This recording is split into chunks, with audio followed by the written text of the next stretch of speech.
కలిసికట్టుగా వాళ్ళ పనిచేస్తూ ఉంది కాబట్టి తప్పకుండా మేము రాబోయే రోజుల్లో కేసీఆర్ గారి నాయకత్వంలో ప్రణాళికతో ముందుకెళ్తా ఉన్నాం. మరి ఈ యొక్క అరెస్ట్ని కూడా మేము తీవ్రంగా ఖండిస్తూ మరి రాష్ట్ర వ్యాప్తంగా కూడా నిరసన వ్యక్తంగా ఉన్నాం. మరి ఆందోళన కార్యక్రమాన్ని చేపడతా ఉన్నాం. తప్పకుండా దీన్ని మేము తీవ్రంగా ఖండిస్తూ ఉన్నాము.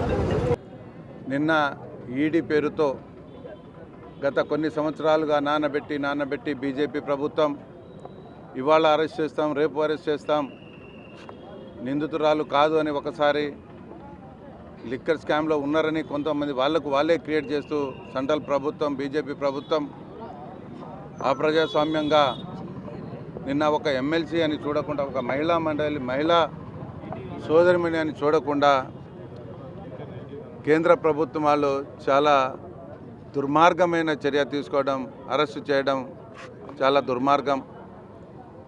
ఒక నోటీసు జారీ చేయకుండా ఇవాళ కేసు ఉండే ఆ కేసు కూడా అటెండ్ కానివ్వకుండా ఇవాళ బీజేపీ చేస్తున్న అక్రమాలు ఇంత అంతా కాదు, ప్రజలు గమనిస్తున్నారు. ఎలక్షన్ ముందు ఏదో ఒక డ్రామా చేసి కేసీఆర్ ప్రభుత్వాన్ని, కేసీఆర్ కుటుంబాన్ని ఆభాసపాలు చేయాలని చెప్పేసి బీజేపీ వాళ్ళు, కాంగ్రెస్ వాళ్ళు కుట్ర పడడం మనమందరం ప్రజలు గమనిస్తున్నారు. ఎవరు ఎన్ని కుట్రలు చేసినా, ఎన్ని అరెస్టులు చేసినా ఇవాళ తెలంగాణ ప్రజలు గమనిస్తున్నారు. ఇవాళ అక్రమ అరెస్టులు చేస్తున్న బీజేపీ వాళ్లకు గుణపాఠం ఉంటుంది అని చెప్పేసి నేను మనవి చేస్తున్నా. తెలంగాణ ప్రజలారా, అక్కలారా, చెల్లెలారా ప్రతి ఒక్కళ్ళు గమనించండి. అక్రమంగా, అన్యాయంగా ఒక ఆడబిడ్డని కూడా చూడకుండా కవితక్కను అరెస్టు చేయటం చాలా దుర్మార్గం.